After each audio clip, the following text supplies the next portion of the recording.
சரி, இன்றைக்கு ஆண்டவர் எனக்கு என்ன வார்த்தை சொல்லுகிறார் அப்படின்னு கேட்கிறீங்களா?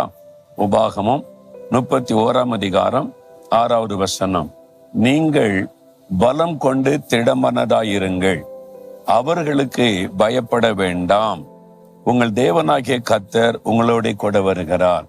யாருக்கு பயப்படுறீங்க? நீங்க யாரோ ஒருத்தருக்கு பயப்படுறீங்க. நீங்க இருக்கிற இடத்துல யாரோ உங்களை டிஸ்டர்ப் பண்றாங்க, உங்க பிசினஸ் யாரோ டிஸ்டர்ப் பண்றாங்க, உங்க வேலையில யாரோ உங்களுக்கு பிரச்சனை உண்டாக்குறாங்க. யாரோ சில மனிதர்கள், யாரோ ஒரு மனிதர், யாரோ ஒரு மேல் அதிகாரி அல்லது சம்பந்தமே இல்லாதவங்க அல்லது அரசாங்க அதிகாரிகள் பயமுறுத்துறாங்களா? பயப்படாதங்க. ஆண்டவர் சொல்ல, அவர்களுக்கு நீங்கள் பயப்பட வேண்டாம், என்ன கர்த்தர் உங்க கூட வருகிறார். நீ அங்கவா ஒன்னு விசாரிக்கணும், இங்கவா ஒன்னு விசாரிக்கணும் அப்படி சொல்றாங்களா? கர்த்தர் கூட வருவார். நாங்கள் தேவனுடைய வீடு, அதான் முதலாவது கட்டப்பட்ட கட்டிடம்.